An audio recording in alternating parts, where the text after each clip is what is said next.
dans l'est de la RDC. Au cours des échanges, le chef de l'État Félix Tshisekedi s'est montré ouvert à l'initiative des confessions religieuses, mais cela devra se faire de façon inclusive pour toutes les confessions religieuses, sans aucune distinction ni discrimination.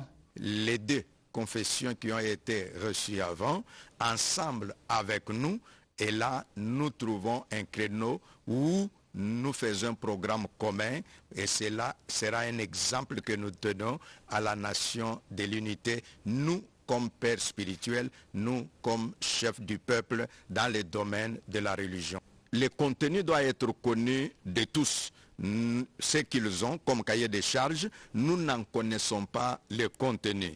Et c'est pourquoi nous disons là que c'est seulement en étant ensemble que l'on peut savoir ce contenu et être capable de dire parlons Congo, réfléchissons Congo et réfléchissons la paix.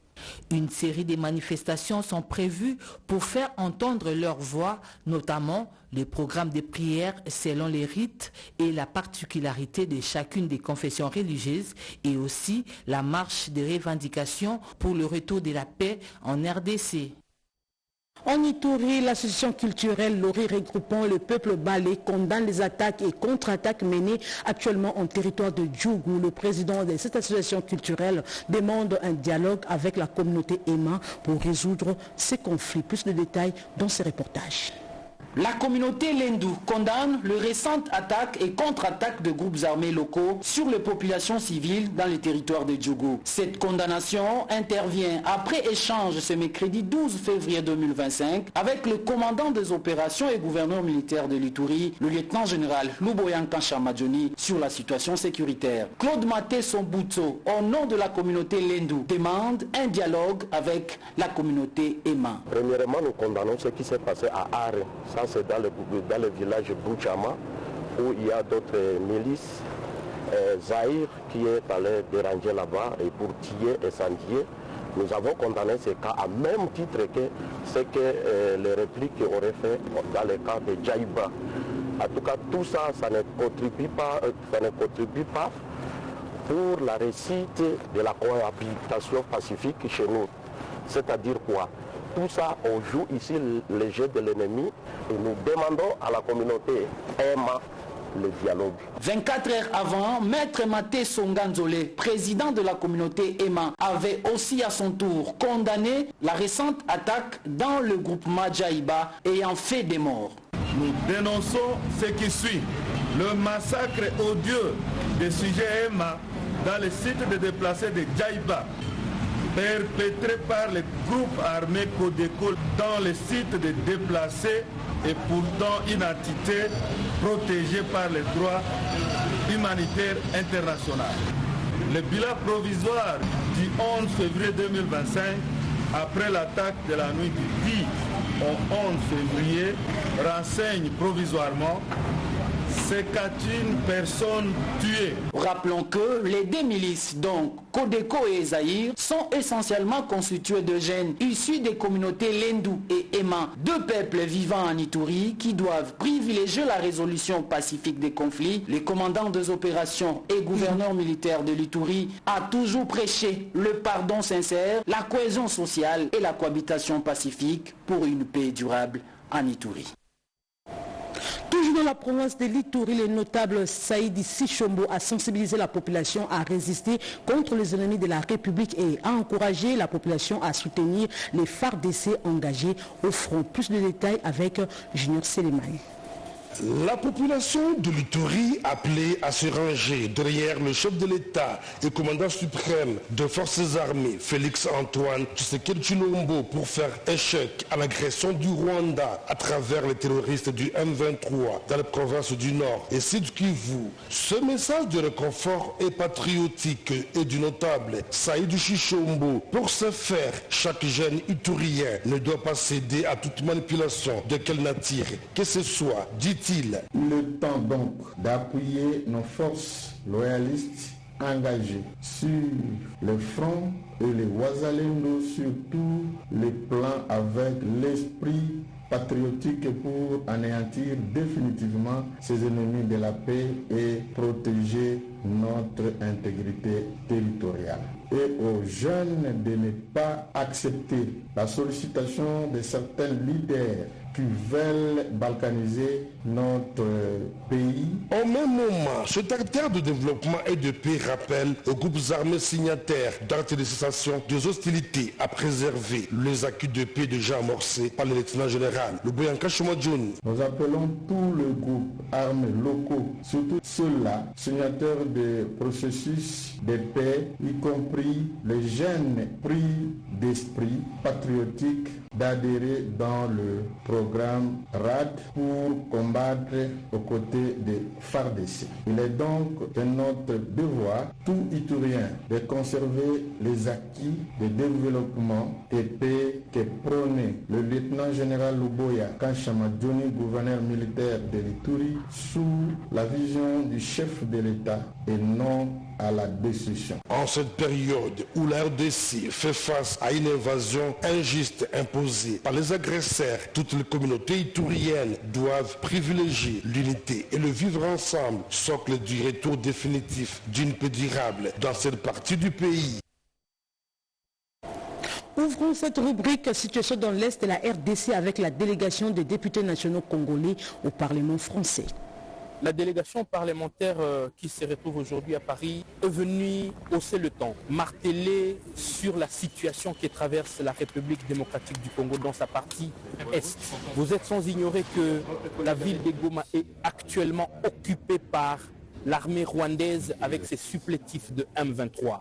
Tout le monde est en train de voir comment les Congolais sont tués chaque jour. Il y a quand même un certain nombre de députés, en l'occurrence Martin Bilongo, Jean-Luc Mélenchon, Arnaud, qui haussent le ton sur le gouvernement français par rapport à son soutien à Kigali. Le plus grand pays francophone, c'est la RDC. Mais nous ne sentons absolument rien de la part du gouvernement français sur les atrocités que vivent le Congolais actuellement dans sa partie Est. En Équateur, les nouvelles recrues sont prêtes pour regagner les forces armées de la République démocratique du Congo. C'était en présence du gouverneur de cette province. À l'aéroport de Mbandaka, le gouverneur de province Boloko Bolumbu Bobo a témoigné à ses recrues toute la gratitude leur due par la nation congolaise à travers le commandant suprême de FARDC et de la police, Félix Antoine Tshisekedi Tshilombo, avant de leur prodiguer quelques sages conseils pour la suite de leur carrière militaire. Esprit, namoni bolakisi bolingo ya mboka boyote. Yango na ye encourager bino nga na dai na ba témoignage mingi ya bato bakomi ba colonel bakoma ba lieutenant ba major ba recruter ki bango kaka awa na tango ezalaka ifo pe ekomi tour na bino bokende ngonga na ngonga ezalaka na likambo na yango boyete na moni bolakisi bolingo ya mboka tango boyoki ke bakondi président beleli ke boya kokota pona kosunga mboka Équateur etikalaka nsima te bobimi ba volontaire bozali ebele. Esprit tozali na bino ensemble. Pour sa part, le commandant 13e région militaire et commandant place, le général-major Chora Mabondani Michel, a invité ses futurs militaires à la discipline lors de la formation, avant de les encourager par son propre exemple, en indiquant qu'il a intégré l'armée en 1979 à Kassapa à Lubumbashi. Le commandant 13e région militaire a par la suite béni ses recrues pour avoir répondu favorablement à l'appel patriotique du chef de l'État en intégrant les forces armées de la République en ces moments capitaux où le pays est agressé, afin de défendre l'intégrité territoriale. Parmi les autorités présentes à l'aéroport, signalant la présence du directeur de recrutement de la 13e région militaire, le colonel Ifoufa Botoulijan. Toujours en rapport avec la situation sécuritaire dans l'est du pays, les élèves du complexe scolaire Kassavoubou situé dans la commune de Limete ont été sensibilisés sur l'éveil patriotique. Commentaire David Moubenga. Ce lundi 10 février 2025, le complexe scolaire Lumumba, situé dans la commune de Limete, a connu une ambiance particulière avec l'organisation d'une matinée de sensibilisation de la jeunesse congolaise sur l'importance de l'éveil patriotique, surtout dans le contexte de la guerre injuste imposée à l'est de la République démocratique du Congo par le Rwanda et les supplétifs du M23. Cette initiative, qui s'inscrit dans la ligne droite des directives de la ministre d'État en charge de l'éducation nationale et de la nouvelle citoyenneté, vise à renforcer le sentiment patriotique parmi les jeunes en les informant des enjeux liés à la souveraineté du pays et les défis auxquels il fait face. À cette occasion, le préfet de cet établissement scolaire, Patrick Chitengempoï, a lancé un appel fort de soutien au président de la République, Félix Tshisekedi, ainsi qu'au FARDC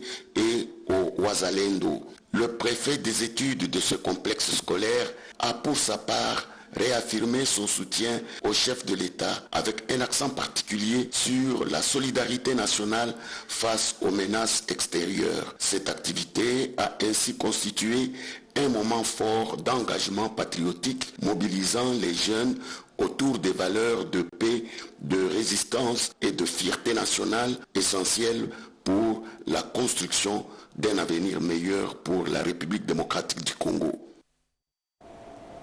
Au Lualaba, une messe en faveur de la paix dans l'est du pays a été organisée au domaine marial de Kolwezi. Parmi des centaines de fidèles catholiques figurent la gouverneure Fifi Masuka et tout son gouvernement.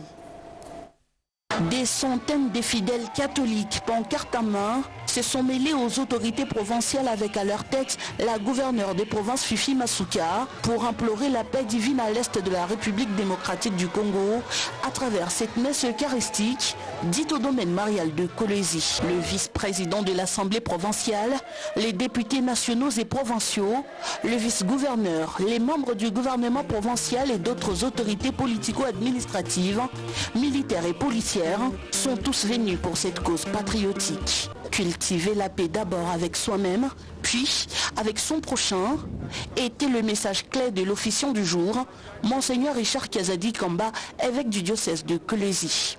Fifi Masuka a fermement condamné cette agression rwandaise, implorant à la fois l'intervention divine. Chers frères et sœurs, ceux qui ont tué, torturé, pillé par orgueil et cupidité, doivent se souvenir qu'il existe un Dieu souverain.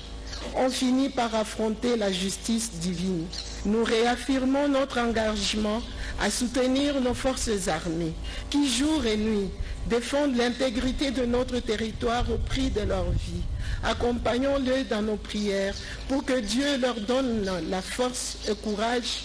Nous demandons avec force que la justice internationale s'élève contre le bourreau du peuple congolais. Ces cultes écuméniques, décrétés par la chef de l'exécutif provincial du Lualaba pour soutenir les FARDC et implorer la paix à l'est du pays, se clôturent ce jeudi 13 février. Face à cette guerre d'agression rwandaise, les forces vives de la province du Haut-Katanga ont lancé un appel pour la défense de la patrie. Suivez. Dans une ambiance caractéristique d'une extrême gravité, issus de toutes les communes de Lubumbashi se sont réunis ce dimanche 9 février 2025, coiffés d'un bandeau rouge sur lequel surmontait fièrement le drapeau de la République démocratique du Congo. L'heure n'est plus aux tergiversations, la patrie est en danger. Face à l'agression de la RDC victime de la part du Rwanda, le président national de la VFR a tenu à rassembler les cadres de base pour transmettre un message sans équivoque. Soutien indéfectible aux forces armées de la RDC et à leur commandant suprême, le président Félix Antoine Tshisekedi Tshilombo, dans cette guerre imposée par les ennemis de la République. Pour lui, la paix en RDC passe inévitablement par l'éviction de Paul Kagame de la présidence du Rwanda. Congo inasimama. Kagame tunapasha kumtosha kwa kiti. Quant à ces supplétifs de l'AFC et du M23 qu'ils qualifient de traîtres à la nation, leur sort a déjà été fixé par la justice. Un mandat d'arrêt international a déjà été lancé. Ils seront bientôt tous arrêtés, a-t-il annoncé. Le président de la VFR a lancé un appel vibrant à la jeunesse congolaise l'exhortant à s'enrôler massivement dans l'armée pour défendre et protéger la patrie en danger. Population de Goma éprouvée par les affres de la guerre, il a adressé un message d'espoir, les assurant de la solidarité de tous les patriotes unis derrière les FARDC pour chasser les ennemis de la RDC hors du territoire national. D'une province à une autre, les ressortissants de la province de la Lomami ont été sensibilisés à l'enrôlement dans l'armée. Soutenir les forces armées de la République démocratique du Congo et les patriotes résistants Wazalendo dans les rétablissements de la paix dans l'est du pays, c'est la mission qui s'est assignée les jeunes et notables ressortissants de la province de Lomami vivant en Kinshasa. Le président national du réseau des associations de jeunes de Lomami, Héritier Pania Kayumba, a invité les représentants de toutes les associations et mouvements de jeunes présents dans la salle à la mobilisation tous azimuts des sensibilisations de jeunes à s'enrôler dans l'armée et initier une caisse de collecte de fonds pour soutenir nos vaillants militaires et les patriotes résistants Wazalendo dans la recherche de la paix. C'est ici le lieu de nous montrer solidaires et de soutenir indéfectiblement le président de la République démocratique du Congo, Félix Antoine Tshisekedi Tshilombo, le gouvernement congolais, nos forces armées FARDC et aux résistants Wazalendo qui sont restés au front pour défendre la souveraineté nationale. Il est à signaler que cette rencontre marque les débuts d'un nouvel élan que la jeunesse lomamienne entreprenne pour booster le développement de leur province ainsi que l'accompagnement des autorités du pays et les institutions étatiques. Car, dit-on, une jeunesse non instruite constitue un danger public pour son environnement. Face à l'agression rwandaise en RDC, le directeur général de l'Institut supérieur Kikwit dans les Kwilu a procédé au lancement de la campagne de collecte de fonds en vue de soutenir la population et les FARDC, nous dit Serge Mata. C'est en réponse à l'appel à la mobilisation générale pour un soutien de tous les ordres au FARDC qu'a été lancée cette campagne de collecte de fonds à l'Institut supérieur pédagogique de Kikwit en province de Kwilu. Ceci dans le but, selon le professeur ordinaire Jacques Nkene Musinga, directeur général de cet établissement d'enseignement supérieur, de soutenir les victimes des atrocités de l'Est et surtout les FARDC de Wazalendo engagés au front des batailles dans la partie est du pays contre l'armée rwandaise et les terroristes du M23, mais aussi pour renforcer les sentiments d'unité nationale face aux défis actuels. Ce qui est émotionnel, c'est quoi? C'est que nous avons lancé ce message il y a 2 jours seulement et nous avons une participation intense.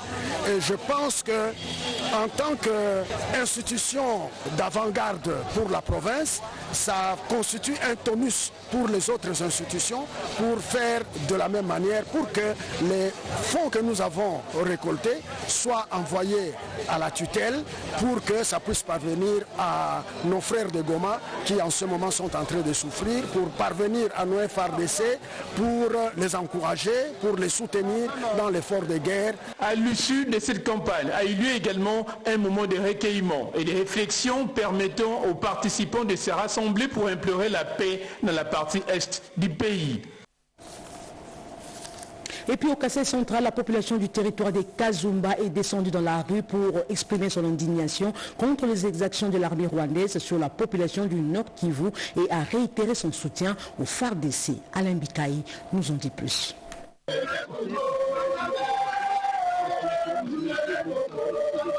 Ils sont descendus dans la rue de leur territoire pour manifester leur soutien sans faille au FARDC et son commandant suprême et dénoncer également les atrocités de l'armée rwandaise sur la population de Goma. Sous la conduite de l'administrateur du territoire, Jean-Roger Chitenge, les habitants de Kazumba ont condamné le silence complice de la communauté internationale sur les crimes de guerre et pillage des ressources naturelles de la RDC par les Rwandais et ses supplétifs du M23. Ayant appris de la situation des massacres, tueries, pillages, viols qui se passent actuellement dans notre pays à l'est de la République démocratique du Congo, avons décidé de marcher pacifiquement pour soutenir nos vaillants soldats FARDC au front. Cette indignation que voici constitue d'office un cri d'alarme que nous lançons à la communauté internationale et à tous les dirigeants du monde entier dans le but de saisir le régime de M. Paul Kagame et ses alliés M23 de se retirer sans délai du sol congolais. À son tour, Jean-Roger Titengue a lancé un appel patriotique aux jeunes de Kazumba à s'enrôler massivement dans l'armée pour mettre fin à l'insécurité qui sévit dans la partie orientale du pays.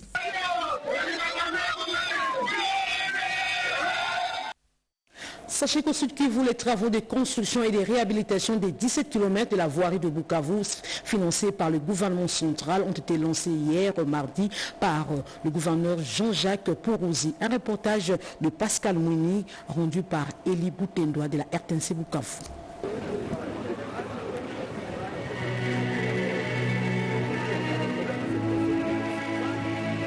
La population de Bukavu va que paisiblement à ses occupations habituelles. La preuve en est le lancement officiel ce mardi 11 février du projet de construction et de réhabilitation de 17,14 km de route dans la ville de Bukavu. Le gouverneur de province, Jean-Jacques Sadik, qui remercie le chef de l'État, Félix Antoine Tshisekedi Tshilombo, qui a voulu, à travers le ministère des Infrastructures, de matérialiser ces projets.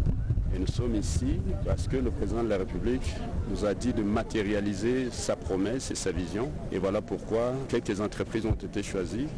Aujourd'hui, nous sommes avec une entreprise locale congolaise qui est d'ailleurs dirigée par notre sœur ici. C'est l'entreprise Trabenco qui a eu ce marché au niveau national. Et donc aujourd'hui, nous lançons d'abord le premier axe ici. Il y aura même l'axe Bagira, Kabare Centre. Sous financement du gouvernement central, l'entreprise privée Trabemco exécutera dans 18 mois 17 km dans la ville de Bukavu, partant de l'expérience dans l'accompagnement du gouvernement congolais en matière d'infrastructures routières. Ces travaux auront deux phases d'exécution notamment. Son lancement qui sera suivi par des travaux d'études pour l'élaboration d'un plan d'exécution, puis la mobilisation des matériaux et matériels durant 3 mois. La deuxième phase consistera aux travaux proprement dit de l'exécution simultanée de tous les tronçons entre autres. Dans la commune de Bagira, les axes Bagira-Kabare 6,5 km, Bindi-Bagira 3,1 km, quartier B de Bagira 920 mètres. Dans la commune d'Ibanda, avenue du lac 2 km, voire hôtel New Riviera, et dans la commune de Kadoutou, sur l'axe Kibonge, lycée Ouima en passant par Carrefour 2,5 km, a précisé Madame Raïssa, la directrice du Trabemco. Toute chose restant égale par ailleurs, ce projet sera exécuté pendant 18 mois. Ainsi, la population de Bukavu pourra bénéficier de bonnes routes et rouler sans trop de peine. Ces travaux seront supervisés par l'Office de voirie et drainage OVD avec le préfinancement de Trabemco. Au Maniema, par contre, le gouverneur a présidé une séance de travail sur la sécurité sociale des agents publics de l'État.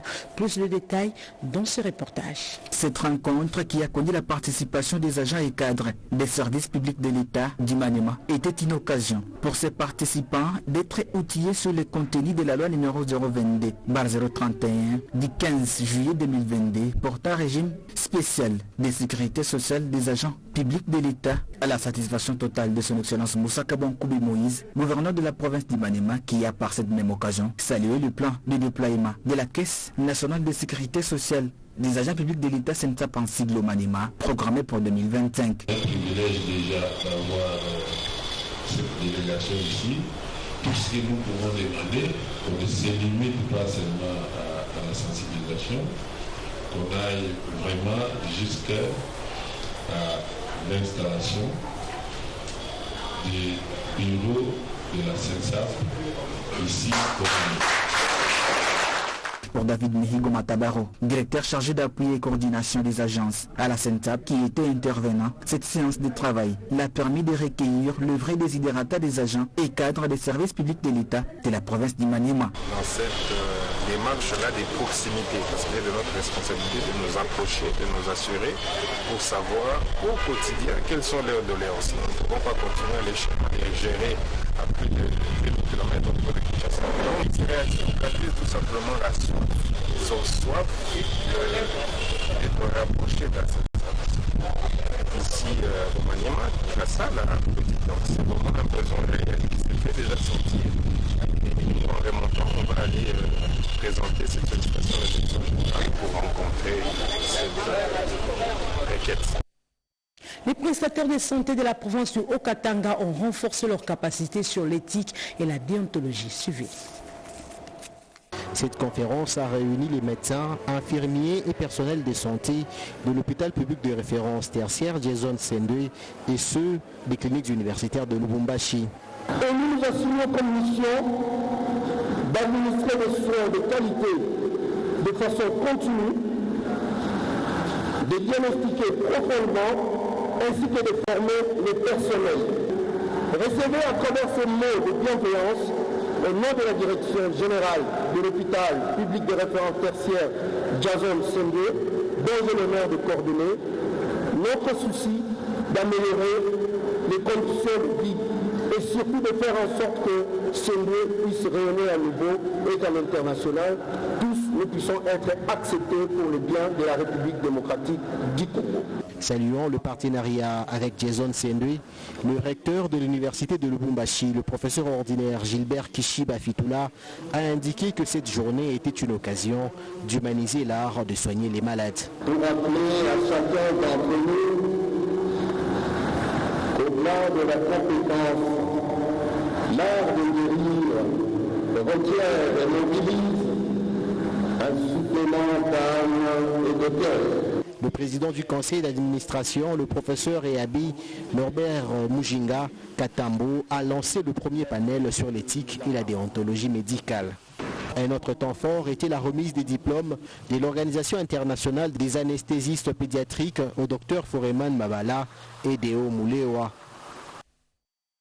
Le ministre de l'Emploi, Travail et Prévoyance sociale, en compagnie du Conseil de sécurité aérienne, a visité l'Institut national de préparation professionnelle de Kolwezi dans le Lualaba, dans le but de s'imprégner du bon déroulement des travaux, nous dit Chimendondo. Profitant de son séjour à Kolwezi, Ephraim Akwakwa s'est rendu sur les sites de construction du centre de formation professionnelle de l'INPP. Au dire du ministre de l'Emploi et du Travail, il est question de se rassurer de l'évolution de ces travaux. Constatant que le projet progresse conformément aux prévisions, il s'est déclaré pleinement satisfait de son état d'avancement. Je suis très satisfait. Tous les travaux de base sont déjà terminés et même les élévations de certains bâtiments ont même déjà commencé. Nous avons plus ou moins déjà l'idée de ce qui sera en réalité le centre de formation professionnelle ici à Kolwezi. Joseph Kangoudi Kassumpata salue la présence du ministre qui revient sur le lieu en si peu de temps. Une vision de suivi qui motive, rassure, pousse à faire plus dans le but de respecter le temps impératif pour la durée de travaux. Le difficulté majeure, c'est beaucoup plus la durée de marchandises, de conteneurs au niveau de Kasumbalesa. Donc quand le conteneur arrive à Kasumbalesa, ça prend un peu plus de temps que prévu. Ce centre pourra non seulement accueillir les Congolais, mais également certains Africains. Occasion pour le ministre Ephraim Akwakwa de saluer la matérialisation de la vision du chef de l'État et la détermination de la première ministre Judith Suminwa Tuluka qui tient au respect de la date de fin de travaux fixée au mois d'août 2025. En mission d'inspection à Lubumbashi dans le Haut-Katanga, le directeur général de la Régie des voies aériennes a effectué une descente à l'aéroport de Luano pour s'enquérir de la situation afin de lutter contre les constructions anarchiques. Plus ou moins 21 km de l'emprise aéroportuaire de la Luano à Lubumbashi est à ce jour spoliée, pas des tiers mettant ainsi en péril la sécurité des passagers et la sûreté des avions. Pour cerner les tenants et aboutissants de ces constructions sauvages, une équipe du Conseil provincial de sécurité qui comprenait le gouverneur de province, Jacques Ablakatwe, le parquet général de Lubumbashi, le commissaire divisionnaire de la police nationale congolaise dans le Haut-Katanga, le commandant de la 22e région militaire et le chef de division du cadastre a effectué une descente sur le terrain ce mardi 11 février 2025, ensemble avec le directeur général de la RVA, Léonard Ngomambaki. Sur place, le numéro 1 de la régie des voies aériennes, avec croquis à l'appui, a fait voir au Conseil provincial de sécurité que la RVA est en train de clôturer les emprises aéroportuaires de la Luano. Cependant, les travaux sont butés à plusieurs difficultés, notamment des constructions anarchiques constituant pratiquement Une cité entière construite sur l'emprise. Partant de l'espace situé juste derrière Sep Congo, les constructions anarchiques s'étendent jusqu'au niveau de Krekset sur la route de Kasenga. Le DG Léonard Ngobambaki a expliqué que l'aéroport de Ladouano, qui est l'un des plus importants du pays, risquerait de ne pas avoir une bonne note de la part de l'Organisation de l'aviation civile internationale en cas d'un audit mené. Le Conseil provincial de sécurité va se réunir pour en tirer des conclusions. C'est donc un dossier à suivre. Et pour terminer ce journal, nommé récemment au terme des ordonnances signées par le chef de l'État, 3 hauts magistrats du Conseil d'État ont prêté serment aujourd'hui devant le garant de la nation congolaise, Félix Antoine Tshisekedi Tshilombo. Pierre Kibambe Somoïsa, Fils Matondo, Rufin Gombole ont signé ces reportages. Il a plu au président de la République Félix Antoine Tshisekedi Tshilombo, magistrat suprême, de nommer dans son pouvoir discrétionnaire le premier président du Conseil d'État, Mme Tsesele Wansesele Brigitte, le procureur général près le Conseil d'État, Mokolo Kokesha Jean-Paul, et le premier avocat général près le Conseil d'État, Mme Mutombo Kesse Rose. Les 3 hauts magistrats ont prêté serment devant le chef de l'État, magistrat suprême. Ce mercredi, dans la salle de congrès du Palais de la Nation, où l'on a noté la présence de tous les chefs des institutions de la République et de plusieurs autres invités. D'entrée de jeu, le conseil principal du chef de l'État chargé des questions juridiques et administratives, le professeur Martin Moulumba, a circonscrit le contexte de la cérémonie du jour. Excellence, Monsieur le Président de la République, chef de l'État et magistrat suprême, cette cérémonie revêt un intérêt particulier. Elle traduit la volonté de votre Excellence de poursuivre sans désemparer les réformes entreprises au sein de l'appareil judiciaire congolais pour la construction d'un véritable état de droit, fondement de votre vision. Aussi, est-il vrai de rappeler que les personnes que vous avez choisies de porter les cimes de la magistrature auront donc la lourde charge de veiller à la consolidation de cet état de droit dans notre pays. Après avoir lu les ordonnances présidentielles de janvier dernier portant leur nomination, le conseil principal a invité les 3 hauts magistrats à prêter serment tour à tour devant le magistrat suprême qui a pris acte de leur prestation de serment. De respecter la Constitution et les lois de la République démocratique du Congo et de remplir loyalement et fidèlement, avec honneur et dignité, les fonctions qui me sont confiées. Je prends acte de votre prestation de serment en qualité de premier avocat général près le Conseil d'État. Mes très sincères félicitations.